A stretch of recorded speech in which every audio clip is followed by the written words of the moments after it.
de começar com a palavra de Deus, que é o que nós de fato esperamos e o que mais nos importa nessa manhã, eu gostaria de pedir que os irmãos que vieram em minha companhia da Igreja Batista do Discipulado, a qual sou pastor, pudessem se pôr de pé uns instantes apenas para que eu pudesse também honrá-los com agradecimento. Muitos irmãos da Igreja Batista do Discipulado, com o congresso, sou pastor, vieram aqui esta manhã. Muito obrigado. Pode sentar, obrigado. Eu gostaria também de agradecer as minhas duas filhas que estão aqui presentes também, a Olivia e a Elisa. E antes de pregar, eu gostaria de fazer algumas recomendações de livros. Eu até deixei separado 3 livros aqui para trazê-los aqui. Eu acho que é importante fazer essas recomendações, fazer uma boa leitura e aproveitar esse bom momento para também adquirir uma boa literatura.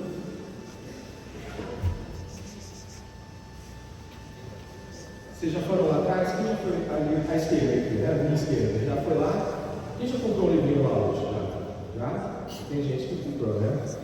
Aqui tem Luiz Berkoff, Teologia Sistemática, uma teologia consagrada, ortodoxa. O precinho está bem camarada também, falou ali, atenção aí. Então você pode ir com o Luiz Berkoff para casa e aprender bastante sobre doutrina cristã. Tem também um livro aqui que eu já li porções dele, mas ele é altamente recomendável, Grant Maxwell, Vivendo em União com Cristo. Esse livro é muito bom. Tudo que eu li dele, eu li porções significativas desse livro, mas as recomendações são muito boas. É um livro que, de fato, traz a perspectiva da nossa unidade com Cristo, e isso não é uma coisa meramente teórica para se aprender, é algo vívido e real.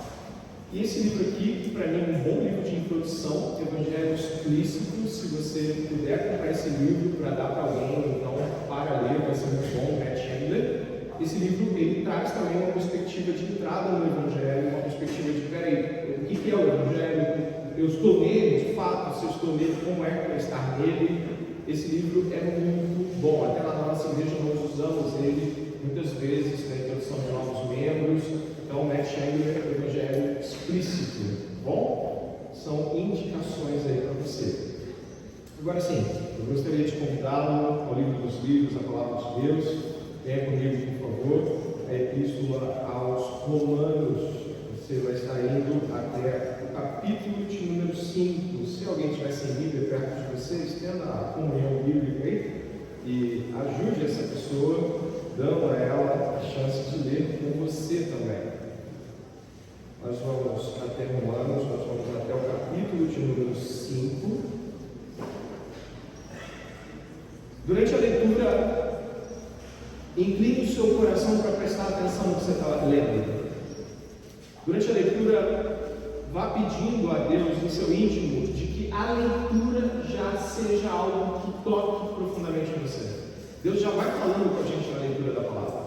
Então, durante a leitura, você já vai dizer, eu creio nisso, eu preciso crer mais nisso, eu preciso entender isso, ok? Vamos lá? Romanos, capítulo de número 5, eu vou ler do verso 1 até o verso 11, também vai ser projetado aqui, na minha versão bíblica aqui, a NAA, mas a sua também, com certeza, vai poder ser lida por você. Diz assim a palavra do Senhor: Justificados, pois, mediante a fé, temos paz com Deus por meio do nosso Senhor Jesus Cristo, pelo qual obtivemos também acesso pela fé a esta graça na qual estamos firmes e nos gloriamos na esperança da glória de Deus. E não somente isto, mas também nos gloriamos nas tribulações, sabendo que a tribulação produz perseverança, a perseverança produz experiência, e a experiência produz esperança. Ora, a esperança não nos deixa decepcionados, porque o amor de Deus é derramado em nosso coração pelo Espírito Santo que nos foi dado. Porque Cristo, quando nós ainda éramos fracos, morreu a seu tempo pelos ímpios. Dificilmente alguém morreria por um justo, embora por uma pessoa boa, alguém talvez tenha coragem para morrer. Mas Deus prova o seu próprio amor para conosco, pelo fato de Cristo ter morrido por nós, quando ainda éramos pecadores. Logo, muito mais agora, sendo justificados pelo seu sangue, seremos por ele salvos da ira. Porque se nós, quando inimigos, fomos reconciliados com Deus mediante a morte do seu Filho, muito mais, estando já reconciliados, seremos salvos pela sua vida. E não apenas isso, mas também nos gloriamos em Deus por meio do nosso Senhor Jesus Cristo, mediante o qual recebemos agora a reconciliação. Palavra de Deus para a gente nessa manhã. Vou pedir que, por favor, você incline sua cabeça e durante essa oração peça ao Senhor que o seu coração seja fortalecido pela palavra, seja aberto pela palavra, que você se entregue, fale com Deus durante a pregação, não apenas esteja ouvindo, mas vá falando com Deus. Deus, isso aí foi para mim, né? Isso foi a resposta daquela oração, daquele dia, foi naquela procura que eu tive ao Senhor, agora o Senhor me responde. Vamos ao Senhor. Pai, nos colocamos diante do Senhor como aqueles que dependem de ajuda nesta manhã. Nós precisamos muito da sua ajuda. Precisamos que o nosso coração seja fortalecido pela palavra de Deus. O Senhor, que é Deus bendito, que é Deus glorioso, que é Deus maravilhoso, o Senhor pode fazer isso. E nós rogamos que faça. Que o Senhor desarme nossas defesas. E se viemos até aqui com alguma delas, tentando não crer na palavra para esconder nossos pecados, tentando de alguma maneira, Senhor, estar neste lugar sem estar completamente, nós te pedimos que isso caia por terra agora em nome de Jesus, e que o nosso coração seja abalado pela presença do Espírito Santo neste lugar, e que tua doce, santa e profunda palavra faça um milagre em nós, que haja salvação neste lugar, nesta manhã. Assim, clamamos e pedimos no nome de Jesus. Amém.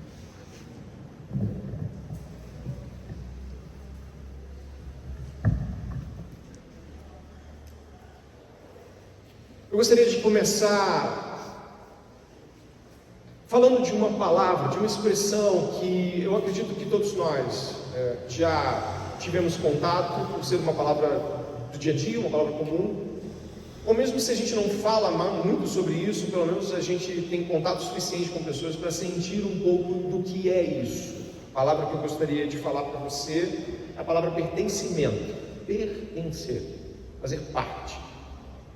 A palavra pertencimento, ela nos leva a pensar sobre estarmos associados a alguma coisa, a alguém, a um grupo. E de maneira mais forte, a palavra pertencimento, ela tem um tom de entrega. Eu pertenço a isso, eu pertenço a algo, eu pertenço àquele grupo. A palavra pertencimento, ela carrega umas coisas muito importantes, como ser aceito, aceitar, confiar, se entregar, como já foi dito. A palavra pertencimento é uma palavra que diz respeito à nossa experiência comum humana. Por exemplo, neste momento, eu pertenço ao grupo de pessoas, neste momento exato, que está colaborando com aqueles que aqui estão. A primeira coisa que eu parei e tentei fazer o máximo aqui foi expressar para o Gustavo e para o Mateus: olha, o que vocês querem que eu faça? Estão precisando de alguma coisa? É na cozinha, ali, eu até falei para eles, não sei se eles lembram, eu falei assim: você quer que eu faça isso? O que você quer que eu faça? Porque quando nós estamos diante de um cenário como esse, cooperando com ele, nós pertencemos ao grupo, nós então precisamos estar sendo e fazendo aquilo que for necessário. Eu creio que pertencer tem a ver com isso. Pois bem, às vezes é muito difícil para nós lidar com o pertencimento, e é bem difícil, e mais às vezes até, lidar com sair de pertencer a um grupo e passar a pertencer a outro. É claro, isso às vezes leva tempo. Tem uma pessoa da minha igreja que eu amo muito, que falava assim lá atrás: pastor, vocês gostam muito de se encontrar durante a semana. E sempre ríamos com esta pessoa, porque já era membro, mas falava vocês, e devia dizer nós, claro, né? Isso era engraçado. E hoje essa pessoa fala nós, graças a Deus, né? Mas já era nós, era um modo de se lidar com aquilo, né? Verdade seja dita, às vezes é difícil pertencer, não é verdade? É difícil pertencer. Tem muita coisa que está em jogo. Por exemplo, aquele teu tio, a bolsonarista, e você encontra ele 3 meses depois, lulista, petista. É difícil entender. Para você que olha do lado de fora é difícil, e para você que está do lado de dentro deve ser mais difícil falar: agora eu sou. E eu posso fazer o contrário, até porque eu não estou aqui levantando bandeira, só para você entender, né? Aquele teu tio que é petista agora fala que é bolsonarista. Como é que deve ser para ele falar agora somos Bolsonaro, somos PT? Eu sou vascaíno, filho de português, ou filho neto de português. O Vasco está na pior, e já está na pior há um tempo. Mas eu me recuso, escute bem, ele está gravando, né? Eu me recuso a ser flamenguista. Escute bem, eu não consigo balbuciar essas palavras com tranquilidade, embora eu não seja radicalíssimo. Já brinquei botando camisa do Flamengo numa brincadeira de igreja e tal, não tem problema. Mas assim, para mim é inconcebível pensar em... Agora, você, quem é flamenguista aqui? Flamenguista? Isso aí. A gente é que está tapeando, nem conhece a escalação, mas a questão é... Agora, eu digo, você flamenguista, você vai se caindo. Brincadeiras à parte, vai ser assim? Vai ser fácil assim? E olha que a gente está falando com coisas, está falando de coisas como política, não foi? Esporte, não é isso? Agora, nesse texto que nós estamos lendo, esse texto trata de um tipo de pertencimento. E esse tipo de pertencimento diz respeito ao coração do cristianismo. É um tipo de pertencimento que, se você não faz parte dos que pensam assim, creem assim, se entregam assim, é bem capaz de você não ser um cristão. Até por isso que o texto, o nome do sermão, se você puder passar um pouquinho, tipo para trás, né? Para trás um pouquinho. Como sabemos que somos cristãos? Sabemos que somos cristãos. Eu gostaria de falar uma frase simples sobre uma aceitação direta que um cristão assume. A frase é a seguinte, você pode lançar aí: você é ao mesmo tempo mais pecador e imperfeito do que jamais ousou acreditar, mas mais amado e aceito do que jamais ousou ser. Se você é um cristão, se você teme a Deus, ama Jesus, você está olhando para isso e está dizendo sim. Você está lá no seu íntimo assumindo isso com toda a sua força. Você pode até dizer: nós cristãos somos ao mesmo tempo mais pecadores e imperfeitos do que jamais ousamos acreditar, e nós também somos amados e aceitos de uma maneira que jamais ousamos ser. Isso é um tipo de aceitação a pertencer a Cristo. Preste atenção, a pertencer a Cristo. Eu diria que isso aí está no coração da verdade cristã, sobre a experiência cristã. A experiência cristã tem essa frase em autoestima.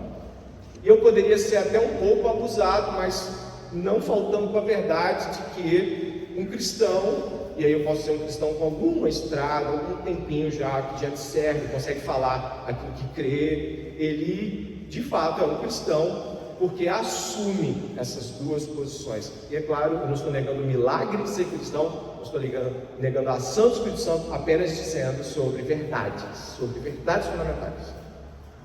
Dentro dessa verdade fundamental, o texto que acabamos de ler, e nós vamos novamente a ele, no verso de número 6, diz assim: porque Cristo, quando, o que está escrito aí? Nós ainda éramos fracos. Aqui, o apóstolo Paulo que era caçador de cristãos. Quem conhece a história do apóstolo Paulo sabe que ele perseguia cristãos, matava cristãos, prendia cristãos, torturava cristãos. Então ele teve um encontro com Jesus Cristo transformou o apóstolo Paulo, e quem está escrevendo esta carta, a carta aos Romanos, é um homem que estava do outro lado do pertencimento. Ele estava contra pertencer a esse grupo de pessoas que afirmam essas coisas. Ele jamais afirmaria essas coisas antes de Jesus. Esse é o ponto. E aqui nós temos então uma escandalosa frase. Qual é a escandalosa? Porque Cristo, quando nós ainda éramos fracos, morreu a seu tempo pelos ímpios. Eu quero começar daqui a compreensão daquilo que a palavra de Deus tem para nós, e entender que pertencer ao grupo do nós, ou seja, de nós, no verso 6, é assumir uma posição de coração, é assumir uma posição de mente, e essa posição diz respeito a ser um cristão. E a questão do apóstolo Paulo diretamente não foi uma mera ou qualquer coisa como uma mudança de religião. Agora Paulo é cristão. Não, você não vê Paulo negando o Velho Testamento, você vê Paulo entendendo o que Deus estava fazendo nele, e por meio da palavra de Deus, e assumindo ainda a sua herança judaica, sem dúvida nenhuma. Mas esse é o primeiro ponto, e eu gostaria que você pudesse ler comigo a versão que está aqui projetada, para a gente começar a partir desse versículo a esse escandaloso pertencimento desse primeiro ponto aqui. Vamos só no verso 6 todos juntos. Porque nós ainda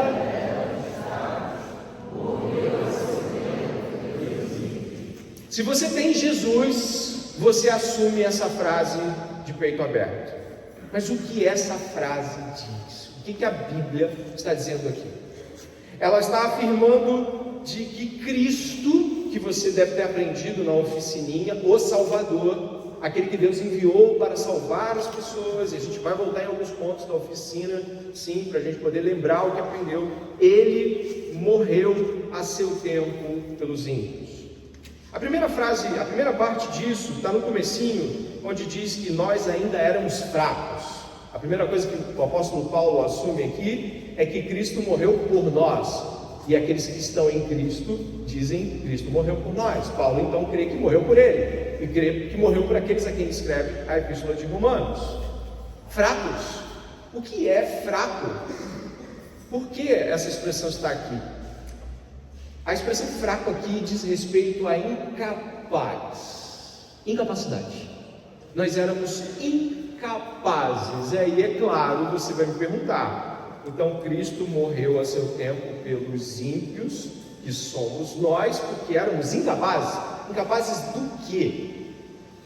Se você for até o verso 1, eu gostaria que você pudesse olhar o verso 1. Diz assim: justificados, pois, mediante a fé, temos paz com Deus por meio do nosso Senhor Jesus Cristo. E o verso 2 diz: pelo qual, pelo Jesus, obtivemos também acesso pela fé.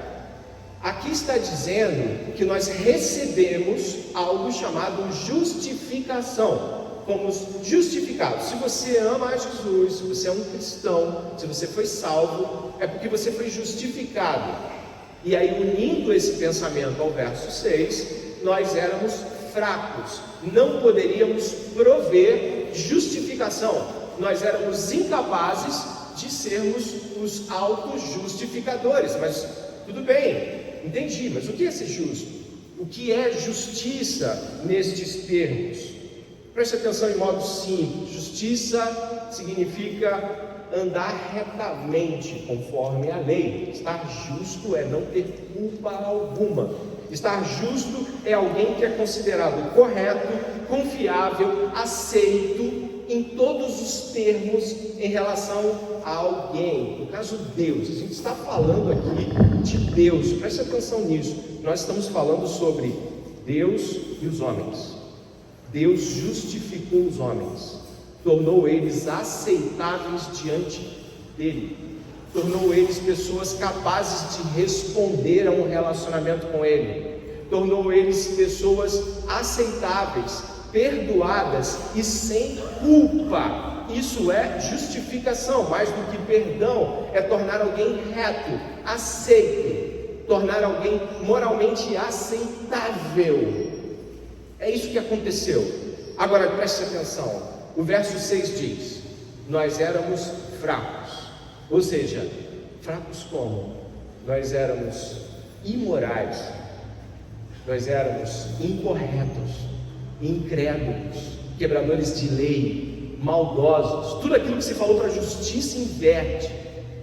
Cristo morreu por pessoas que são moralmente incapazes de se apresentar diante de Deus e dizer: oi Deus, estou aqui. Não é possível. O modo como nós destratamos Deus, o modo como nós tratamos egoisticamente tudo ao nosso redor, o modo como nós destruímos todas as coisas que Deus faz, o modo como nós ignoramos Sua palavra, o modo como essas coisas acontecem, não é possível que eu e você nos apresentemos diante de Deus como quem pode falar com Ele e ter relacionamento com Ele. Este é o ponto. Incapazes moralmente de estar diante de Deus, culpados, criminosos. Esse é o ponto da Bíblia aqui. Mais uma vez, porque Cristo, quando nós ainda éramos, e aí eu substituo, incapazes de se achegar a Ele, sem justiça, imorais, destruidores de todas as leis, depravados, completamente distantes de tudo que é bom, desaprovados, inaceitáveis, quando nesta posição, aí a frase continua, repare, Cristo morreu a seu tempo, em tempo apropriado pelos ímpios. Outra coisa que você precisa entender ao pertencer a Deus, Ele não somente nos afirma como pessoas fracas, moralmente incapazes, destruidoras de todas as leis, mas diz também que somos ímpios. O que é ímpio? A expressão ímpia, ela diz respeito a incrédulo, tolo, corrupto, insensato, pecador, impenitente. Sabe quem é impenitente? Que não deseja se arrepender. Moralmente depravados e ímpios, incrédulos. E aí nós temos Cristo morreu por gente assim. Esse é o ponto. E não somente morreu, como os tornou justos. Isso é grande demais. E nós vamos aos poucos ir caminhando nos contornos do que estamos ouvindo. Por isso que esse começo precisa ser entendido de forma bem clara. Então, quando eu pertenço a Cristo, eu assumo que sou incapaz moralmente de me relacionar com Deus. Quando eu sou um cristão, eu assumo que sou incrédulo a Deus, e se não fosse o próprio Deus vir na minha direção, eu não poderia ter relacionamento com Deus, falar com Deus, esperar algo de Deus, crer em Deus, ou qualquer outra coisa desse tipo.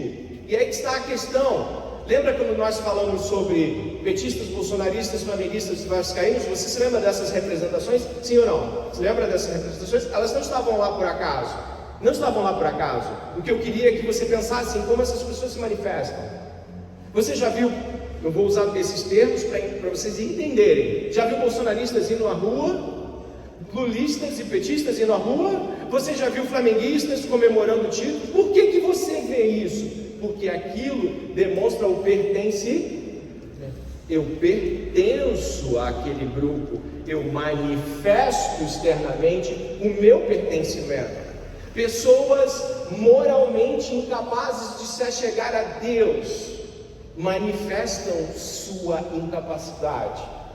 Quando descobrem isso e isso os afeta, elas choram, elas se quebram, elas ficam buscando lugar. Quando um pecador se arrepende, é porque ele disse: eu pequei, eu sou incrédulo contra Deus, todas as minhas ações morais são falhas, não há coisas certas coisas erradas e aí Deus vai fazer uma peneira. Nós somos pecadores, nós somos ímpios, nós somos fracos. Nossa incapacidade não provém de alguma questão problemática na criação. Sabe, a gente não é criado falho. Nós não somos criados de um jeito que a gente não consegue. Não, a nossa incapacidade se deve às nossas escolhas morais terríveis, à nossa maldade. E aí venha comigo, por favor, porque nós vamos avançando nisso.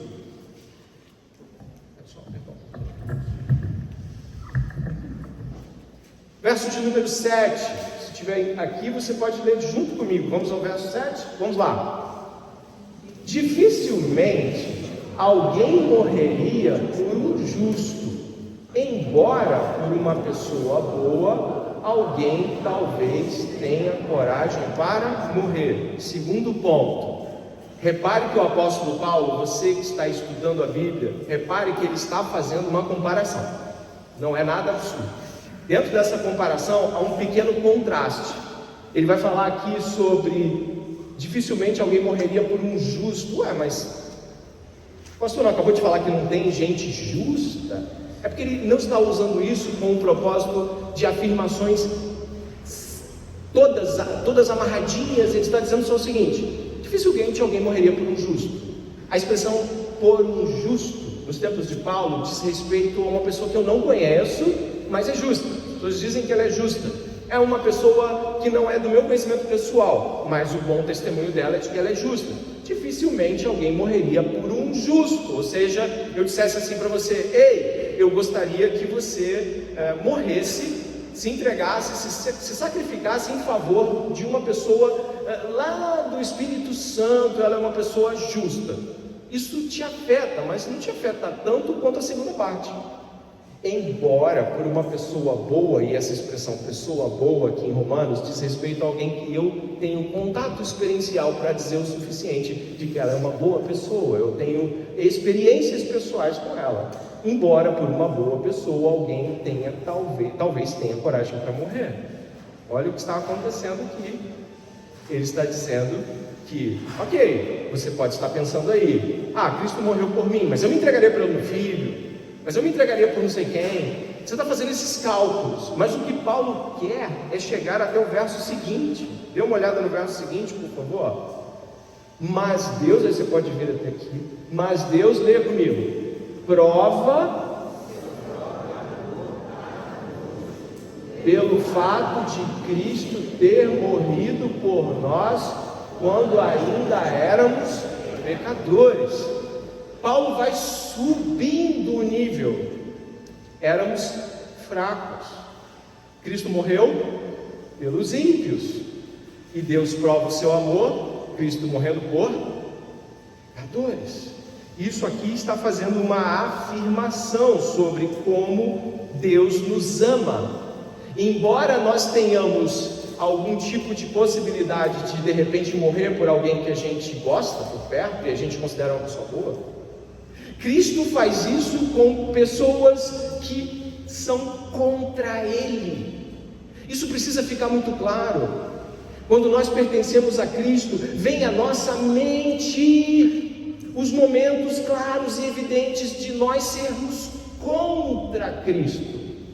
Não é algo do tipo, cada um do seu lado. Deus fica do lado dele, ele segue com a vida de Deus e eu sigo com a minha vida de homem na terra. Não, pecador, o termo bíblico pecador é alguém que está transgredindo clara e obviamente a vontade de Deus, alguém que está indo contra Deus.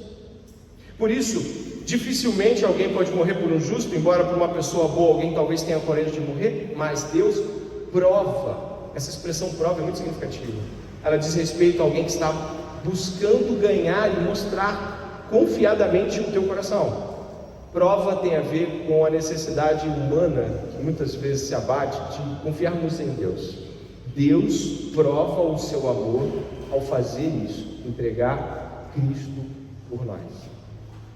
Ok, mas como nós podemos lidar com isso? Como é que alguém sentado num banco, num retiro como esse, lida com isso? A Bíblia está afirmando que quando pertencemos a Deus, a impiedade, a maldade e todas essas coisas que nós fazemos são de nossa consciência e nos afetam. E isso nos quebra em relação a Deus. Isso nos abate. Se você quiser ver uma diferença clara e objetiva em relação a pessoas que têm a Cristo, quem não tem a Cristo, é o modo como elas se arrependem dos seus pecados, por exemplo. As pessoas que temem a Deus, elas ficam extremamente abatidas com os seus pecados. E não é autocomiseração, viu? Eu não presto, não é isso, não é. Eu pequei contra Deus, olha o que eu fiz contra o meu irmão. Essas coisas são muito claras. Então, quando nós pertencemos a Deus, pecado torna-se grave de um modo como nunca foi. Pecado se torna inaceitável como nunca tinha sido. E se havia alguns traços de não é legal o que eu faço, agora não é mais não é legal o que eu faço. Isso é impiedade, isso é contrário a Deus, isso é maldoso ao extremo. E às vezes era só uma, aspas, no passado, uma mentirinha. Diz que eu não vou, mas não vou. E agora isso tomou uma outra proporção. Por quê? Porque descobriu-se que é contra Deus. Porque descobriu-se de que é algo terrível e transgressor. A ofensa contra Deus só consegue ser percebida quando de fato eu me vejo pertencente a Deus. E esses pontos são muito importantes para você nessa manhã. Avançando dentro dessa realidade, o objetivo de Paulo é contrastar. E aí eu apelo aqui para o Timothy Keller. Tem uma frase do Keller aqui sobre como isso nos abala. Dá uma olhada nessa frase, por favor. Tim Keller, pregador presbiteriano, é dele também a primeira frase do sermão de efeito hoje. Dê uma olhada nessa frase e vê se isso tem a ver com a tua própria experiência cristã. O Evangelho diz que sou tão pecador que Jesus teve que morrer por mim, mas tão amado e valorizado que Jesus ficou feliz em morrer por mim. Isso leva a profunda humildade e profunda confiança ao mesmo tempo. Não consigo me sentir superior a ninguém e, no entanto, não tenho nada a provar a ninguém. Ou seja, quando nós de fato conhecemos a Cristo, existe certo tipo de abatimento, de humilhação, de quebrantamento que não estavam lá. Escute, não estavam lá. Você se defendia, falávamos coisas, olha, isso é pecado, mas quem não peca? Mas agora você fala, isso é pecado, meu Deus, eu não sabia, eu não entendi dessa forma, me perdoe, me ajude, como faço para mudar? Mostre-me na palavra quais são os caminhos.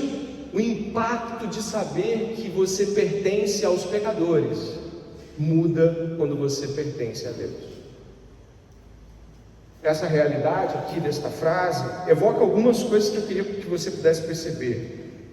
A ênfase no pecado, a ênfase de que Jesus morreu por mim. Paulo fala isso em Gálatas, Jesus morreu por mim, é pessoal a questão de Jesus.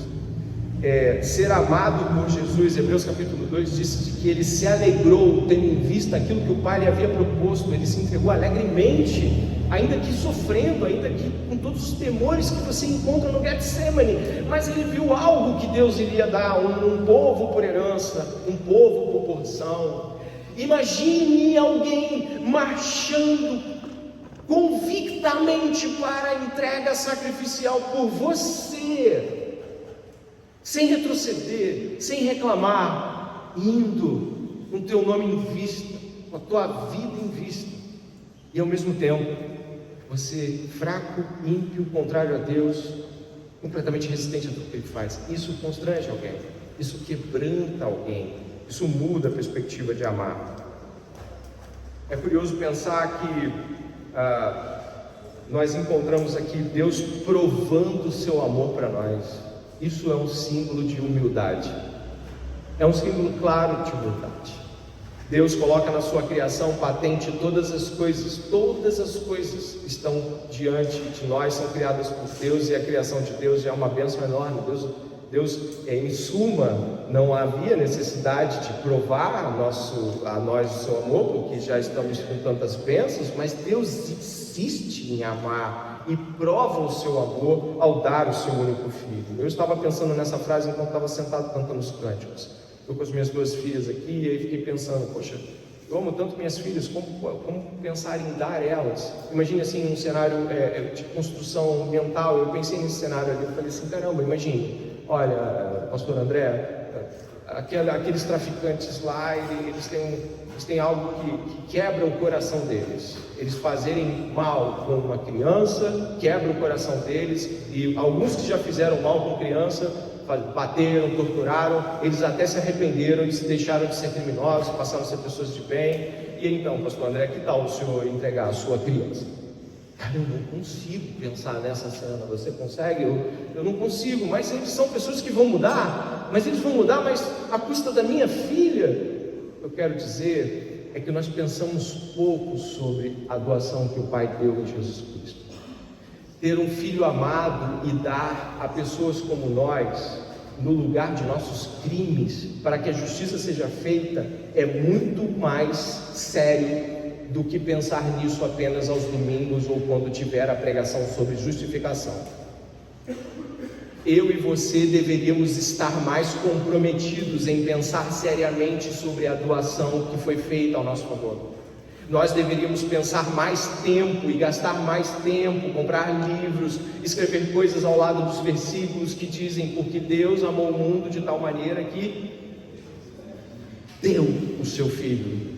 Porque dar para a gente é muito difícil dividir, é muito difícil dar tempo, é muito difícil dar dinheiro. Nós fechamos os bolsos, fechamos os tempos, fechamos o celular, fechamos nossa vida, porque para a gente é acumulador e pensa que Deus deu o seu Filho. Eu estava lendo um teólogo falar sobre Deus ter dado o seu Filho e não apenas o tempo do seu filho, ou assim, o ensino do seu filho, mas Deus ter dado Jesus por completo. Porque se você perceber, Jesus nos foi dado por completo. Ele foi dado para nós para ser um ser humano, então se associou completamente à nossa humanidade. Ele foi dado a vivenciar uma vida difícil em um bairro simples, família pobre. Se você observar também, ele não tem instrução formal daquelas que poderiam trazer status sociais. Ele também não tinha uma posição ali, quer seja no Império Romano, quer seja entre os judeus, que pudesse ser destacada. Jesus não era ninguém. E ao pensar sobre essa realidade e conduzir isso para, se Jesus tivesse pregado, já seria algo sensacional. Deus enviou seu Filho ao mundo para pregar ao mundo. Ninguém aqui ia bater boca com Deus. Imagine, Deus enviou seu Filho ao mundo para ensinar a palavra de Deus e o recolheu 3 anos depois. Quem ousaria dizer que isto não é magnífico? É magnífico. Agora vamos supor que a questão fosse a seguinte: Deus enviou seu Filho ao mundo para que ele ensinasse o mundo e fosse torturado, e logo ali, no começo da tortura, Deus retirasse Jesus e levasse ele para ele não passar por aquilo tudo. Eu e você já falaríamos: nossa, ainda apanhou. Como isso não aconteceu?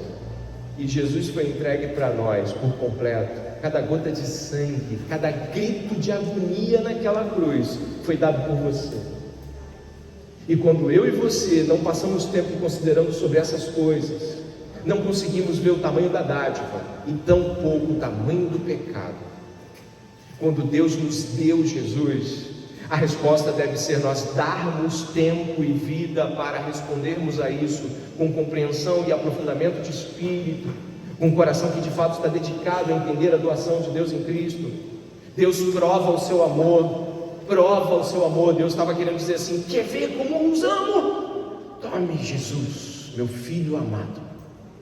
Não para passar um tempo ensinando umas coisas boas, não apenas para isso, mas para se tornar como um de vocês e morrer pelos crimes de vocês.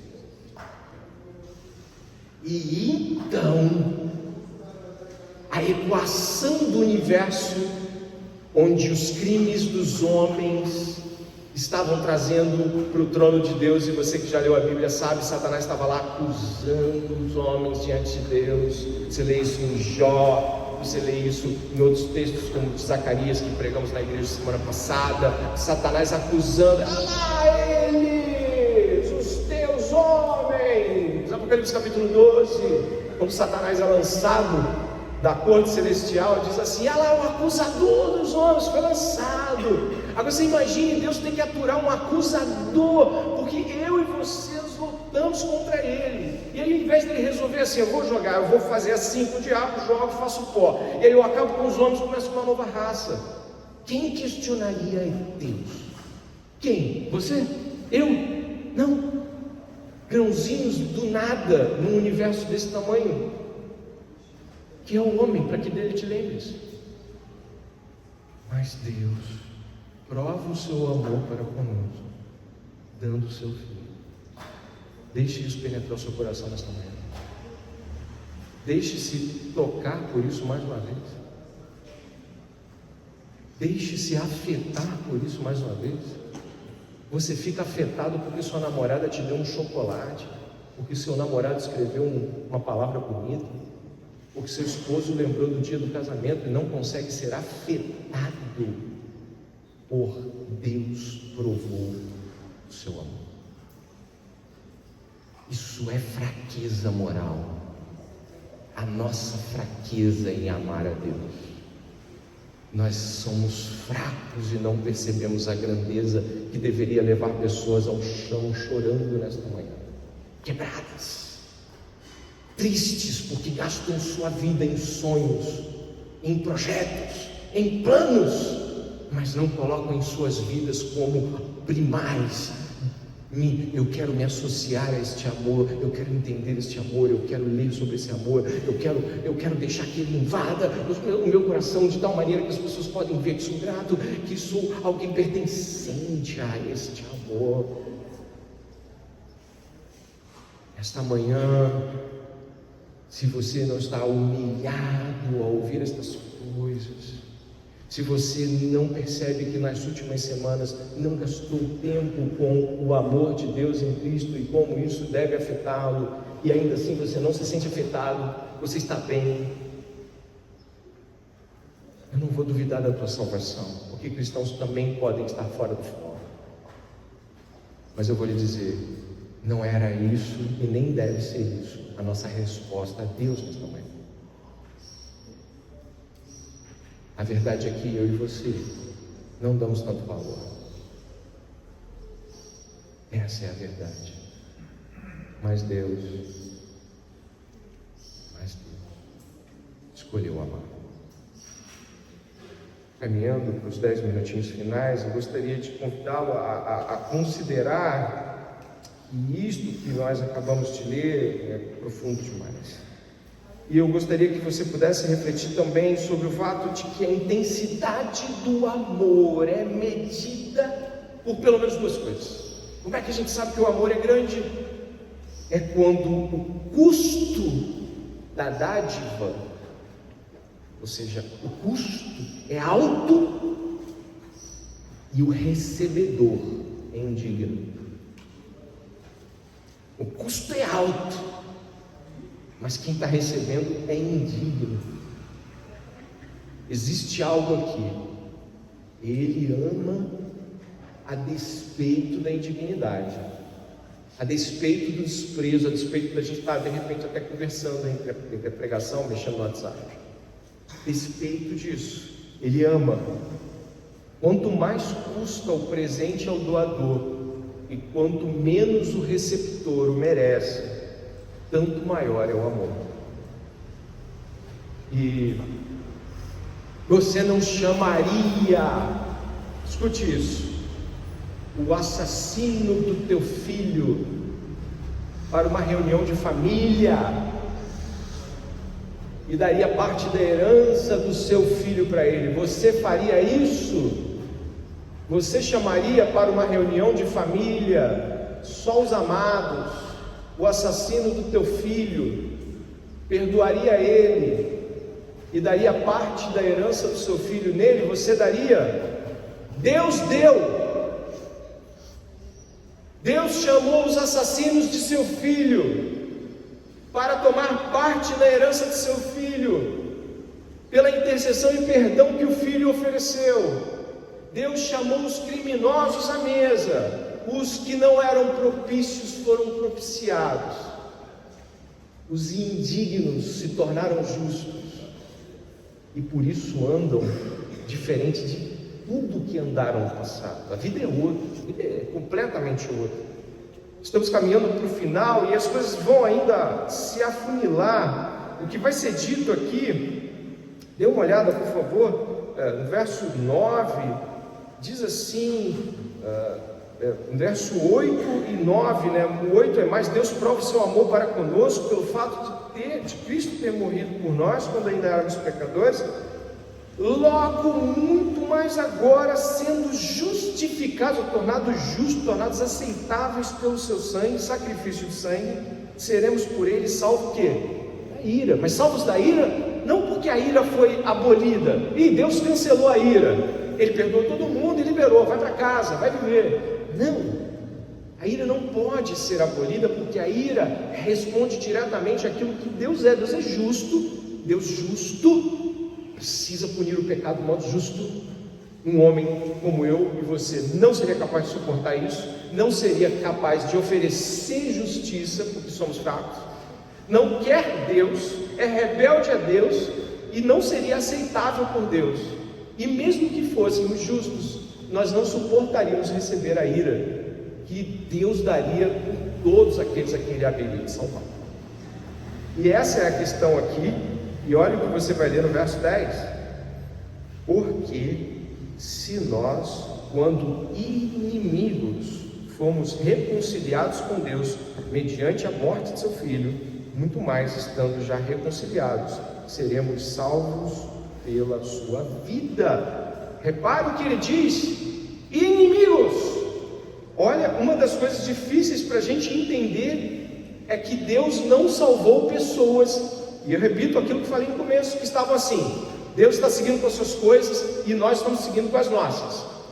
É cada um para o lado. Deus, faz teu papel de Deus, monta um outro mundo, deixa a gente aqui. Não! Muitos de nós não interpretam todas as faces da cruz de Cristo. Embora Deus tenha ofertado Jesus, os executores eram humanos. O que eu quero dizer com isso? Nós não apenas somos pessoas alheias a Deus, não queremos nada com Deus, nós queremos eliminar Ele do mapa. A raça humana não se encontra numa posição, presta atenção, quanto isso é importante, numa posição passiva ou distante. Nós queremos acabar com Ele, nós somos o grupo de vamos derrubar Ele, vamos acabar com o mundo dele, vamos destruir as coisas dele. E quando alguém disser que crê nele, a gente mata ele. Não foi isso que Jesus disse? Porque assim foram mortos os profetas. Ele fala isso na bem-aventurança: Jesus foi morto. Por quê? Porque essa é a nossa condição para com Deus. Não é apenas assim: não aceito Jesus, segue Jesus com a sua vida, eu sigo com a minha. Nós estamos aqui sem Deus e queremos matar todos aqueles que tenham Deus, queremos eliminar eles do mapa. Somos hostis, inimigos. Deus chamou os criminosos para serem filhos.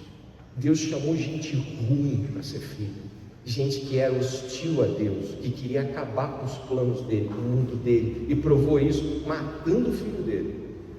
Por isso, ao considerar sermos salvos por Jesus, nós ficamos numa humildade. Presta atenção, a gente não recebe mais as coisas como antes. E é esse o ponto final do sermão. O que acontece quando nós passamos a pertencer do grupo que descobriu que fez tudo isso de ruim e Deus fez tudo aquilo de bom? Como nós somos. E é por isso que eu não trabalhei os versos 2, 3, 4 e 5.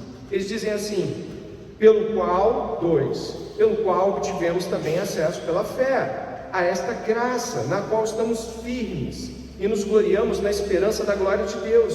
E não somente isto, mas também nos gloriamos nas tribulações, nos sofrimentos, nos problemas, sabendo que a tribulação produz perseverança, a perseverança produz experiência, e a experiência produz esperança. Ora, a esperança não nos deixa decepcionados, porque o amor de Deus é derramado em nosso coração pelo Espírito Santo que nos foi dado.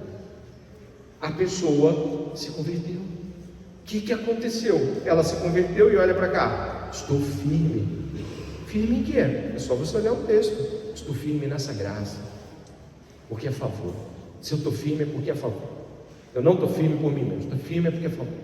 E aí o verso seguinte vai dizer assim: não somente isso, mas nos gloriamos na tribulação. Sabe o que é tribulação? Sofrimento, problema, coisa difícil, coisa ruim. Enquanto o mundo diz, não devia estar passando por isso, nós dizemos assim, devia estar passando por mais. Mas isso aí deve estar me ensinando alguma coisa sobre o que ele passou. E se está ensinando alguma coisa sobre o que ele passou, eu quero passar também. Nós nos gloriamos no sofrimento porque nos lembramos daquele que sofreu por nós. Nós nos alegramos em poder sofrer com ele, porque ele sofreu para que nós pudéssemos interpretar coisas como o próprio sofrimento de outra maneira. E por fim, nós temos esperança, não no que nós estamos vendo, as coisas estão quebradas. Nós temos esperança no que ele disse que fará conosco, que é a ressurreição dos mortos. Ontem eu peguei um Uber com um vizinho de infância, né?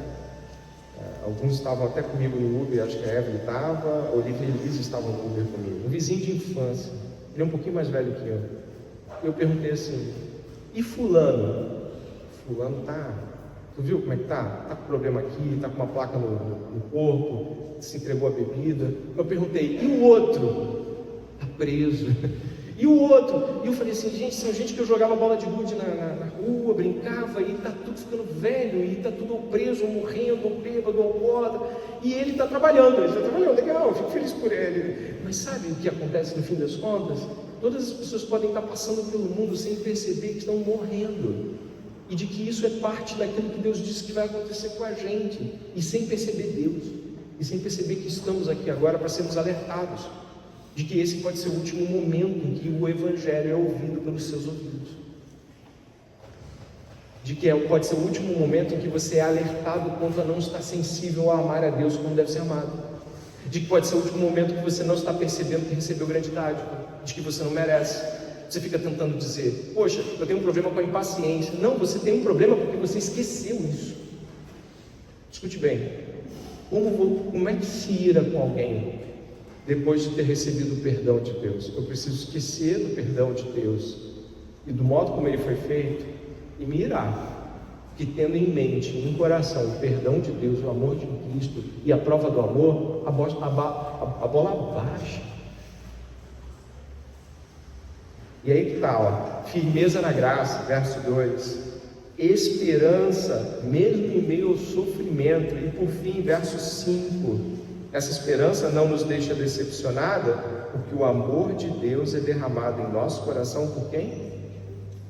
Pelo Espírito Santo. Deus ainda por cima, parece, eu não sei o que dá nele, ele ainda coloca o Espírito do seu Filho em nós, para que a gente possa ter certeza das coisas que por vezes temos dúvida, para que a gente possa estar firme no meio da tribulação. Deus nos dá um selo, um penhor, uma esperança, que faz com que em momentos de confusão, o Espírito vem e nos leve. Peraí, não é isso não, você sabe quem você é, você sabe quem Cristo é.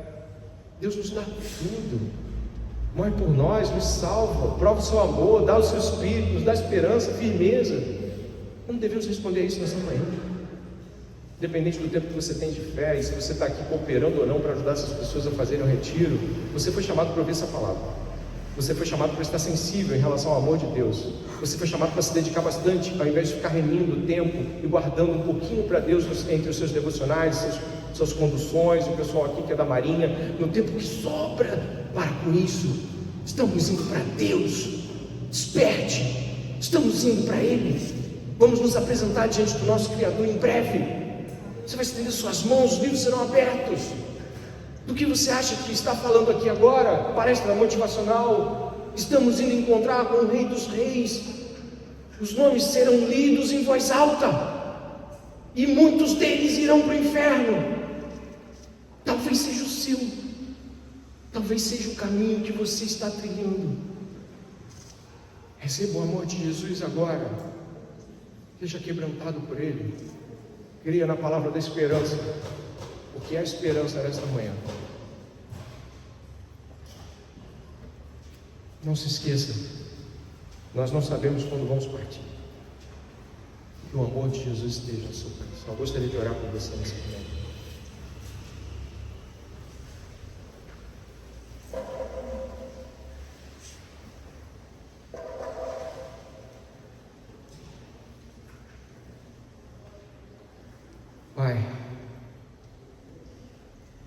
Tantas pessoas aqui nesta manhã. Talvez algumas delas se sintam números, mas não para ti. Não para o Senhor. O Senhor não vê números. O Senhor conhece ele e conhece ela. O Senhor sabe o tamanho da dor e também o tamanho da hipocrisia. O Senhor sabe tudo. Nesta manhã, aprove ao Senhor nos lembrar do seu amor. Aprove nesta manhã o Senhor nos despertar para reconhecermos nossa própria maldade e inimizade contra Deus. Para reconhecermos como temos sido distantes de quem deveríamos ser e ainda assim nos achamos tão crentes. Obrigado por Jesus Cristo. Obrigado por Jesus Cristo. Obrigado por ter provado o seu amor.